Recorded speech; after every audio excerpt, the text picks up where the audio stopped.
안녕하세요. 파이팅 홍공TV입니다. 오늘은 양식조리 기능사 필기 기출 스피드 암기 노트 4편을 진행하도록 하겠습니다. 바로 시작합니다. 달걀의 열 응고성에 대한 설명으로 OX 퀴즈 한번 해보겠습니다. 소금은 달걀의 응고 온도를 낮춰준다. 이 응고 온도란 것은 달걀에 열을 가했을 때 응고된 온도를 얘기하죠. 응고 온도가 낮아진다는 것은 낮은 온도에서 응고가 된다. 달걀이 익는다 그런 얘기죠. 그래서 소금을 넣으면 달걀의 응고 온도가 낮아져서 빨리 익는다 그런 뜻인데 맞습니다. 달걀의 응고 온도가 낮아져서 달걀이 빨리 익는다. 반대로 응고 온도가 높아진다 하는 것은 늦게 익는다는 거죠. 잘 안 익는다. 그 말하고 같은 것이 잘 안 익으니까 응고물이 연하게 된다 이런 뜻도 됩니다. 그래서 응고 온도가 높다 하면 늦게 익는 거고 응고물이 연하게 된다 그런 뜻이라는 것도 알아두시고, 식초는 그럼 달걀의 응고를 지연시킨다? 자, 식초를 넣게 되면 소금과 마찬가지로 달걀 응고를 촉진시킵니다. 빨리 익는다. 소금과 식초는 달걀의 응고 온도를 낮춰서 응고를 촉진시킨다. 반면에 설탕을 넣으면 달걀의 응고 온도가 낮아지는 게 아니라 높아집니다. 그래서 잘 안 익는다. 그래서 응고물이 연하게 된다는 맞는데 설탕을 넣으면 달걀의 응고 온도를 높여서 늦게 익는다. 응고물이 연하게 된다. 그래서 설탕은 응고 온도를 높인다. 올린다. 자, 다음에 온도가 높을수록 가열 시간이 단축되어 응고물이 연해집니까? 이 두 개가 상반되겠죠. 가열 시간 단축은 맞는데 온도가 높을수록 가열 시간이 단축되는 건 당연한데 응고물이 연해지지 않겠죠. 응고물이 단단해진다.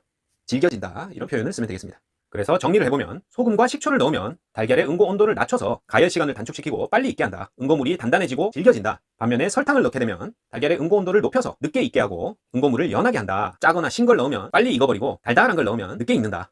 신선한 달걀의 난황계수. 이 난황계수라는 것은 달걀을 깨뜨렸을 때 중간에 노른자를 측정을 해서 노른자의 직경에 대한 노른자의 높이를 말합니다. 노른자가 볼록하게 이렇게 올라오면 노른자의 직경, 지름 분의 높이가 되겠습니다. 그래서 이 신선한 달걀의 난황계수는 0.36에서 0.44다. 자, 요 범위 외우셔야 됩니다. 0.36에서 0.44가 신선한 달걀의 난황계수다. 자, 스톡. 육수죠. 양식에서 스톡을 만들 때 재료는 여러가지 향신료의 다발인 북해 가르니가 들어가고 향미를 내기 위해 당근, 양파, 샐러리 등을 주사위 모양으로 다진 미르포, 그리고 스톡의 주재료죠. 뼈를 사용해서 스톡을 만듭니다. 하지만 크림은 들어가지 않는다. 뭐 생크림 이런 거 들어가지 않습니다. 스톡의 재료로는 북해 가르니, 통후추, 월계수잎, 정향, 마늘, 타임 등을 넣은 향신료 다발입니다. 북해 가르니, 미르포와 양파, 당근, 샐러리죠. 양당셀의 비율은 50, 25, 25, 양파 50%, 당근 25%, 샐러리 25%입니다. 2대 1대 1이다. 양당셀은 2대 1대 1, 파슬리는 들어가지 않습니다. 양당셀, 미르포와는 양당셀이 2대 1대 1이다. 자, 그리고 스톡에서 가장 중요한 향미를 내는 뼈는 주로 닭뼈를 값이 싸서 경제성이 높아서 가장 많이 사용한다. 자, 브라운 스톡은 높은 열에서 재료를 갈색으로 볶은 후에 끓이는 것을 말하는데 이렇게 갈색으로 볶으면은 캐러멜화가 진행됩니다. 그래서 브라운 스톡을 만들 때 일어나는 화학적 변화는 캐러멜화다. 자, 스톡은 재료에 따라서 소고기를 쓴 비프 스톡, 치킨 스톡, 생선 스톡 이렇게 나눌 수 있는데 비프 스톡은 갈색의 브라운 스톡, 무색의 화이트 스톡 이렇게 나눌 수 있고, 브라운 스톡의 경우 재료를 갈색이 나도록 볶은 후에 7시간 이상 푹 끓인 것을 말합니다. 치킨 스톡은 역시 화이트, 브라운이 있는데 화이트 치킨 스톡의 경우에 맑게 끓이는 거니까 색깔 야채는 쓰지 않고 2시간에서 4시간을 끓입니다. 반면에 생선 스톡은 무색으로 맑게 끓여내고 1시간 이내로 짧게 끓인다. 비프 스톡은 7시간 이상, 치킨 스톡은 2시간에서 4시간, 생선 스톡은 1시간 이내로 짧게 끓인다.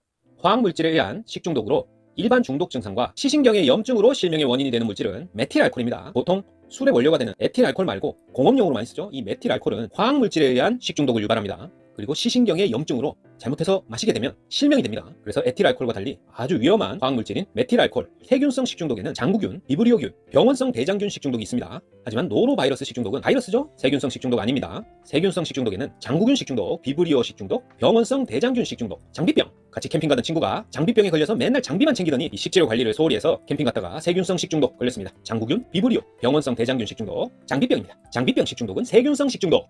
효소에 의한 갈변을 억제하는 방법으로 옳은 것은 우리가 사과를 칼로 깎아서 방치하게 되면 공기 중 산소와 반응해서 이 갈변이 되게 되는데 대표적인 효소에 의한 갈변입니다. 그 갈변을 억제하는 방법은 환원성 물질을 첨가한다. 효소에 의한 갈변을 억제하는 방법은 환원성 물질 첨가다. 자, 탄수화물, 지방, 단백질 중에 탄수화물에 대해서 한번 총정리를 해보겠습니다. 탄수화물을 구성하고 있는 물질은 탄소, 수소, 산소입니다. 탄소는 C죠, 수소 H, 산소는 O입니다. 그래서 탄수산이죠. 그래서 탄수화물은 탄수산으로 되어 있다. 탄수화물은 탄수산물입니다. 탄소, 수소, 산소로 이루어져 있고 질소 없습니다. 단백질의 구성원소에 포함되는 질소는 없고 지방은 성분이 같아요. 탄소, 수소, 산소로 되어 있어요. 하지만 단백질은 탄소, 수소, 산소 더하기 질소가 포함되어 있다. 그래서 이 탄수화물을 가장 작은 단위로 쪼개면 이 단당류가 됩니다.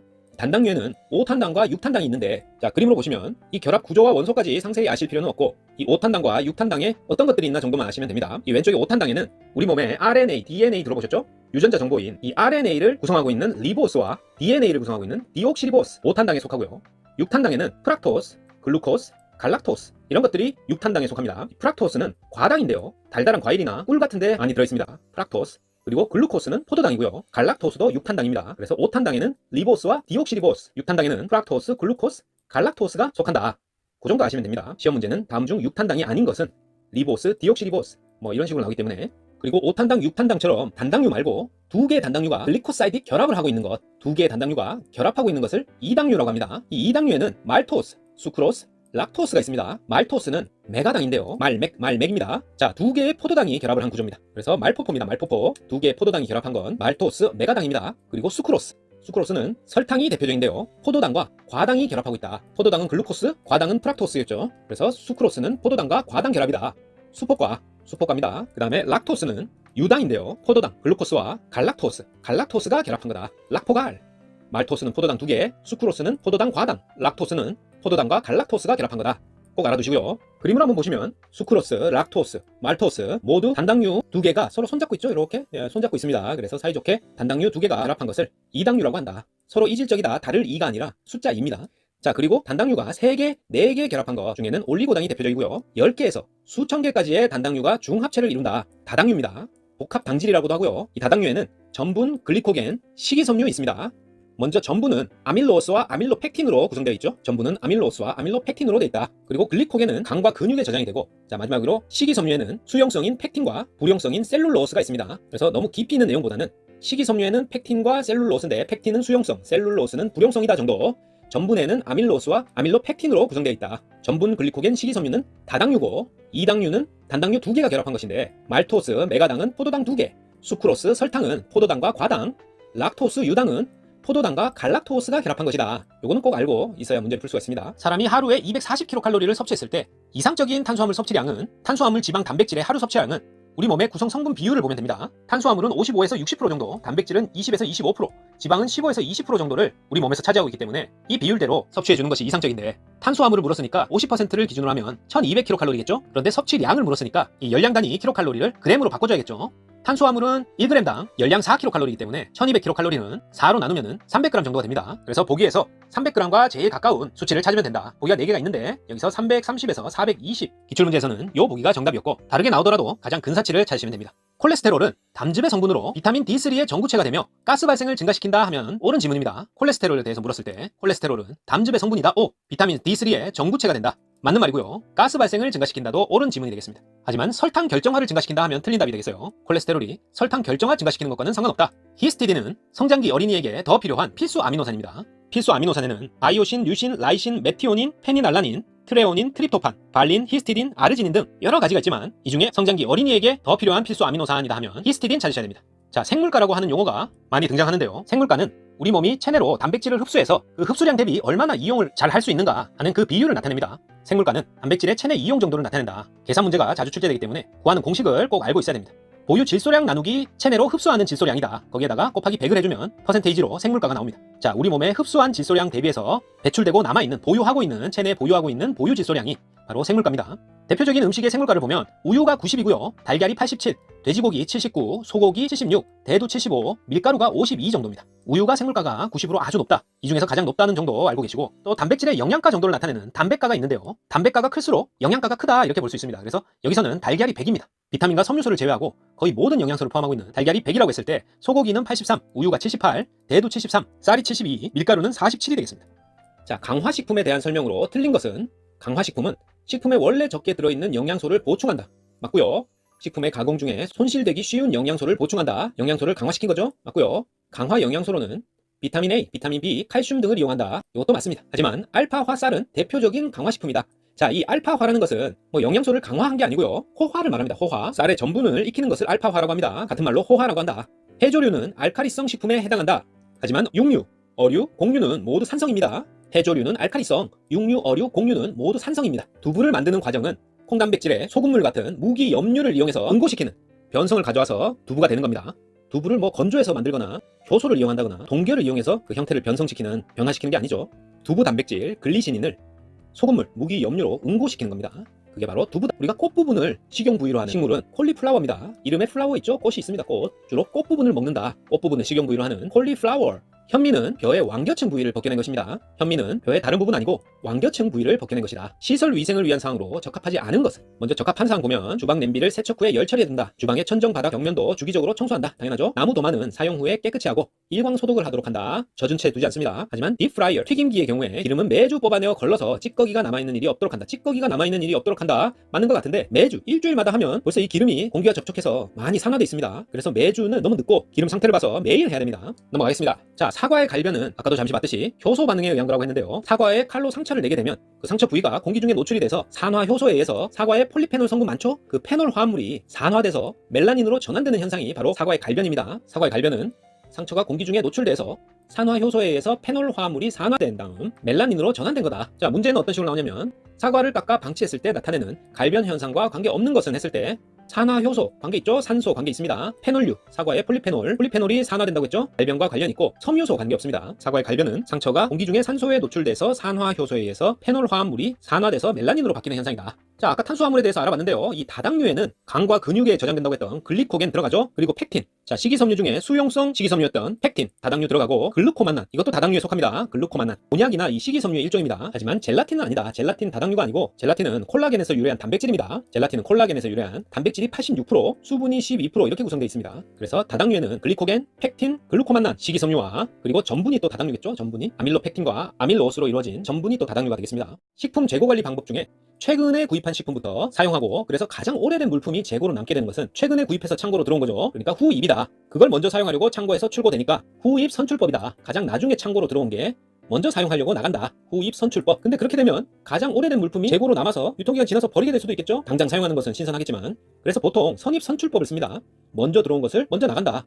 그게 좀 상식적이죠. 총평균법은 유통기간으로 하는 게 아니라 제품 단가로 재고를 관리하는 방법입니다. 단가를 평균 낸다 이렇게 생각하시면 됩니다. 그리고 최소 최대 관리법은 최소일 때와 최대일 때의 그 두 시점을 비교를 해서 관리를 한다 이런 말이겠죠. 그래서 최근 구입한 식품부터 사용을 한다. 후입 선출법입니다. 소금물 중에 불순물이 가장 많고 배추를 절이거나 젓갈을 담글 때 주로 사용하는 것은 호렴입니다. 호렴. 불순물이 많고 배추 절일 때나 젓갈 담글 때 사용하는 것은 호렴이지 제제염, 식탁염, 정제염 아닙니다. 불순물 많고 배추 절일 때, 젓갈 담글 때 호렴 사용합니다. 자, 철, 칼슘, 요오드 등 우리 몸에 꼭 필요한 무기질 원소들에 대해서 쭉 살펴보겠습니다. 무기질 중에는 산성과 염기성으로 알칼리성으로 구분해서 살펴볼 필요가 있는데요. 어떤 식품이 우리 몸에 들어와서 산성을 띠느냐, 염기성, 알칼리성을 띠느냐는 그 식품이 가지고 있는 그 무기질 성분들과 관련이 있습니다. 그래서 황이나 인, 염소 등을 포함하고 있다. 그러면 산성을 띠고 대표적으로 곡물류나 육류, 어패류들이 포함되겠습니다. 그리고 알칼리성을 띠는 식품들이 주로 함유하고 있는 무기질 성분은 칼슘, 칼륨, 나트륨, 마그네슘, 철을 많이 함유하고 있는 그러한 식품들이 우리 몸에서 알칼리성을 띠겠습니다. 그래서 채소, 과일, 우유, 굴 등이 알칼리 식품이라고 하겠습니다. 자, 그림으로 한번 더 보시면 산성식품에는 육류, 생선, 여러가지 당류, 치즈 등 유제품, 그리고 곡물, 빵, 케이크 등 곡물 제품, 초콜릿, 커피나 홍차 등이 산성이 되겠습니다. 그리고 알칼리성 식품들은 각종 채소들, 그리고 달지 않은 과일류, 아보카도, 파프리카, 토마토 등 과일류가 알칼리성이 되겠습니다. 자, 각 원소별로 그럼 우리 몸에서 하는 일과 결핍 시에 어떤 나쁜 영향을 끼치며 어떤 식품에 다량 함유되어 있는지 하나씩 살펴보겠습니다. 일단 철은 우리 몸에서 헤모글로빈을 생성하고 산소 운반 역할을 하죠. 그리고 적혈구를 형성합니다. 부족 시에는 빈혈이 발생하고 달걀이나 육류, 유제품, 견과류에 많이 들어있습니다. 철은 헤모글로빈 생성, 산소 운반과 적혈구 형성을 하고 부족 시에 빈혈이 발생하며 달걀과 육류, 유제품, 견과류에 많이 들어있다. 자, 칼슘은 칼슘 하면 딱 떠오르는 것이 뼈를 튼튼하게 한다. 그래서 골격과 치아를 형성하는 무기질이고요. 부족 시에 골다공증, 골연화증, 구루병에 걸립니다. 우유와 유제품, 달걀에 다량 함유되어 있다. 자, 요오드 I는 갑상선 호르몬인 티록신의 성분입니다. 그래서 부족 시에 갑상선종이 발생하고 요오드가 많이 든 음식으로 대표적으로 다시마와 미역이 있겠죠. 자, 황은 머리카락과 손톱 성장에 관여합니다. 황은 머리카락과 손톱 성장에 관여하고 달걀, 육류, 우유, 채소 등에 많이 함유되어 있다. 그리고 나트륨은 체액의 삼투압과 수분 조절을 한다. 과잉 시에는 동맥경화가 발생하고 소금, 우유, 육류에 많이 들어있습니다. 나트륨, 체액의 삼투압을 조절하고 수분을 조절한다. 과잉 시에 동맥경화 올 수 있고 소금과 우유, 육류에 많이 들어있다. 나트륨입니다. 계속해서 이는 골격과 세포의 구성 요소입니다. 콩과 난황, 어패류에 많이 들어있다. 이는 골격과 세포의 구성 요소고 콩, 난황, 어패류에 많이 들어있다. 마그네슘은 근육의 수축이완, 신경 전달 물질, 체액의 알칼리를 유지하는 기능을 하고 부족 시에 경련이 일어나고 떨림이 일어납니다. 곡류와 채소, 견과류에 많이 들어있는 마그네슘. 자, 염소 CL은 위액의 주성분이고 부족 시에 소화불량이나 식욕부진이 온다. 소금, 우유, 달걀, 육류에 많이 들어있다. 염소입니다. 위액의 주성분. 부족 시에 소화불량과 식욕부진 나타나고 소금, 우유, 달걀, 육류에 많이 들어있다. 자, 아연은 인슐린 합성과 자극 활성화를 합니다. 부족 시에는 당뇨병과 알츠하이머, 치매와 연관이 있고 간, 굴, 청어, 달걀, 치즈 속에 많이 함유되어 있는 것이 아연입니다. 인슐린 합성과 자극 활성화에 관여하고 부족 시에 당뇨병과 알츠하이머에 걸릴 수 있다. 간, 굴, 청어, 달걀, 치즈 등에 많이 들어있는 아연입니다. 자, 올리고당류는 3당류, 4당류라고 하는데 청량감이 있고 감미도가 설탕 대비해서 좀 덜 달죠? 20에서 30%가 낮고 설탕 대비해서 충치도 덜 생기는 항충치성이 있다. 그리고 장내 비피더스 균의 증식 효과가 있지. 비피더스 균의 억제 효과다 하면 틀려요. 올리고당은 장내 비피더스 균의 증식 효과를 가지고 있다. 그리고 소화효소에 의해 분해되지 않고 장내에 도달해서 발효가 됩니다. 자, 올리고당류의 특징은 청량감이 있고 감미도가 설탕 대비 20에서 30% 낮고 항충치성이 있다. 그리고 장내 비피더스 균의 증식 효과가 있고 소화효소에 의해 분해되지 않은 채 대장에 도달할 수 있다. 대장에 도달해서 발효된다. 이런 특징을 가지고 있습니다. 올리고당류입니다. 탄수화물, 당질의 대사 과정에 필요한 비타민이고 쌀을 주식으로 하는 우리나라 사람에게 더욱 필요한 것은 티아민이죠. 비타민 B1, 티아민입니다. 당질 대사 과정에 관여한다. 결핍됐을 때 각기병에 걸릴 수도 있다. 그런 수용성 비타민이 비타민 B1, 티아민입니다. 지방의 연소와 합성이 이루어지는 장기 어디일까요? 간입니다. 간. 간에서 지방의 연소와 합성을 한다. 자, 젤라틴에 대해서 좀 알아보면 젤라틴은 3에서 10도에서 젤화되며 온도가 낮을수록 빨리 응고한다. 당연하겠죠? 3에서 10도에서 젤화된다. 자, 과일 젤리나 양갱의 제조에 이용한다. 한천입니다, 이건. 그리고 해조류로부터 얻은 다당류한 성분이다. 이것도 한천에 대한 특성이죠. 이렇게 젤리와 한천에 대한 비교 설명이 자주 출제됩니다. 그리고 산을 아무리 첨가해도 젤 강도가 저하되지 않는 특징이 있다? 아니고요.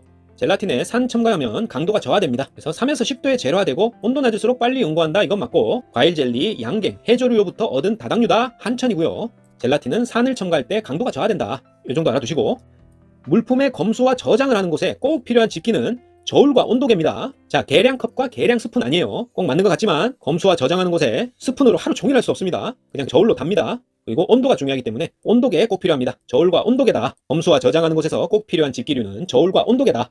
김에 대한 설명 중 옳은 것은 김은 칼슘 및 칼륨이 풍부한 알카리성 식품이다. 맞습니다. 자, 해조류는 알카리성 식품이었죠. 붉은색으로 변한 김은 불에 잘 구우면 녹색으로 변한다. 원래 신선한 김은 불에 구우면은 일시적으로 녹색으로 변하는 그런 특성이 있습니다. 김에 있는 색소 성분이 한 3-4가지 됩니다. 그런데 붉은색으로 이미 변한 김은 불에 굽는다고 녹색으로 변하지 않습니다. 그리고 건조김이 조미김보다 지질 함량이 높다. 틀렸습니다. 조미를 했을 뿐이지 지질 함량이 더 높지 않아요. 김의 감칠맛은 단맛과 지미를 가진 시스틴 매니트 때문이다. 자, 시스틴 매니트는 김의 감칠맛을 내는 게 아니라 김의 고소한 맛을 냅니다. 김의 감칠맛은 글리신 그리고 알라닌에 의한 것입니다. 칼슘, 칼륨이 풍부한 알카리성 식품이다. 오고요. 붉은색으로 이미 변한 김은 불에 잘 굽는다고 녹색으로 변하지 않는다.